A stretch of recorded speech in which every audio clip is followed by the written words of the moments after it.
ഞാൻ രോഗങ്ങളെപ്പറ്റി പറഞ്ഞു. എങ്ങനെയാണ് ഒരു മനുഷ്യൻ രോഗിയാവുന്നത്? അവൻ്റെ നിത്യജീവിതത്തിലെ വ്യതിയാനങ്ങൾ കൊണ്ട്, അവൻ്റെ ജീവിതശൈലിയിലെ മാറ്റങ്ങൾ കൊണ്ടിട്ട്.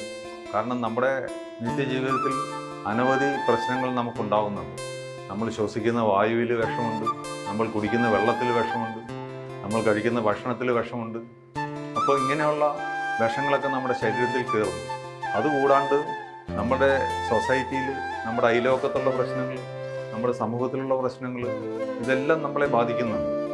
ഒരു മനുഷ്യൻ എന്ന് പറഞ്ഞു കഴിഞ്ഞാൽ വളരെ സമഗ്രമായിട്ടുള്ള, വളരെ സങ്കീർണമായിട്ടുള്ള ഒരു യന്ത്ര സംവിധാനമാണ് മനുഷ്യൻ. അപ്പോൾ ആ മനുഷ്യൻ്റെ ആരോഗ്യത്തിലുള്ള പ്രശ്നം എന്ന് പറഞ്ഞു കഴിഞ്ഞാൽ ഏതെങ്കിലും ഒരു അവയവത്തിൻ്റെയോ അല്ലെങ്കിൽ ഏതെങ്കിലും ഒരു ഭാഗത്തിൻ്റെയോ പ്രശ്നം കൊണ്ടിട്ട് മാത്രമല്ല, അവനെ സമഗ്രമായിട്ട്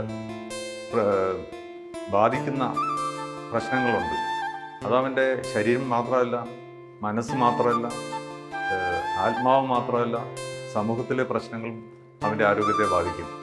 അപ്പം നമ്മളൊരു രോഗിയെ കാണുന്നത് വളരെ സമഗ്രമായിട്ടാണ് കാണുന്നത്. വളരെ വിശാലമായ രീതിയിൽ അവനെപ്പറ്റി ചിന്തിക്കുകയും അവൻ്റെ കാര്യങ്ങൾ പഠിക്കുകയും അവൻ്റെ ആരോഗ്യ കാര്യങ്ങളെപ്പറ്റി നമ്മൾ അപഗ്രഥിക്കുകയും ചെയ്തുകൊണ്ടിട്ടാണ് നമ്മൾ രോഗിയെ ചികിത്സിക്കാൻ ഉള്ള തയ്യാറെടുപ്പുകൾ ഉണ്ടാക്കുന്നത്. ഇപ്പോൾ രോഗി വന്നു കഴിഞ്ഞാൽ അവൻ്റെ എല്ലാ വശങ്ങളും നമ്മൾ പഠിക്കും. അവൻ്റെ രോഗത്തിൻ്റെ മുൻകാല ചരിത്രം നമ്മൾ പഠിക്കും. അതെങ്ങനെ എന്തെല്ലാം ചികിത്സകൾ ചെയ്തു എന്ന് പഠിക്കും. അപ്പോൾ അവനെ നമ്മൾ ഒരു രോഗി അല്ലാതാക്കാനാണ് നോക്കുന്നത്. ഒരു രോഗി എന്ന് പറയുമ്പോൾ ഓരോ മനുഷ്യനും, ഒരു രോഗമില്ലാത്തവനും ചിലപ്പോൾ രോഗിയായിട്ട് അവന് തോന്നും. അതായത് അവൻ്റെ മനസ്സും വളരെ പ്രധാനപ്പെട്ടതാണ്. ഒരു രോഗം എന്ന് പറഞ്ഞാൽ എഴുന്നേറ്റ് നടക്കുന്നതുകൊണ്ട് മാത്രം രോഗി അല്ലാണ്ടാവുന്നില്ല. എഴുന്നേറ്റ് നടക്കുകയും കുറേ പണി ചെയ്യുകയും ചെയ്തുകൊണ്ട് അവൻ്റെ രോഗം മാറുന്നില്ല. ഒരു മനുഷ്യന് ആരോഗ്യം എന്ന് പറഞ്ഞു കഴിഞ്ഞാൽ അവൻ്റെ വെൽബീയിങ് ആണ്. അവന് ഉന്മേഷവാനായിരിക്കണം. അവൻ്റെ കാര്യത്തിൽ അവൻ്റെ കാര്യങ്ങളെല്ലാം അവന് സ്വയം ചെയ്യാൻ പറ്റണം. മാത്രമല്ല അവന് മറ്റുള്ളവരെ സഹായിക്കാനും കൂടെ പറ്റണം. അങ്ങനെയുള്ള ഒരാളാണ് യഥാർത്ഥ ആരോഗ്യവാൻ. അവൻ്റെ ചിന്തയിൽ, ആശയങ്ങളിൽ, എല്ലാത്തിലും അവൻ്റെ ആരോഗ്യം പ്രതിഫലിക്കും. അപ്പോൾ ഒരുത്തൻ രോഗിയായി കഴിഞ്ഞാൽ അവൻ്റെ എല്ലാ കാര്യം, അവൻ്റെ പ്രവൃത്തിയിൽ മാത്രമല്ല, അവൻ്റെ ചിന്തയിൽ, അവൻ്റെ വാക്കുകളിൽ, എല്ലാത്തിലും അവൻ്റെ രോഗാവസ്ഥ നിഴലിക്കുന്ന നമുക്ക് കാണാൻ പറ്റും. നമ്മൾ ഏറ്റവും കൂടുതൽ ആഗ്രഹിക്കുന്നത് ഒരാളെ പൂർണ്ണ ആരോഗ്യനാക്കുക എന്നുള്ളതാണ്. രോഗിയെ രോഗത്തിൽ നിന്ന് മുക്തനാക്കുക.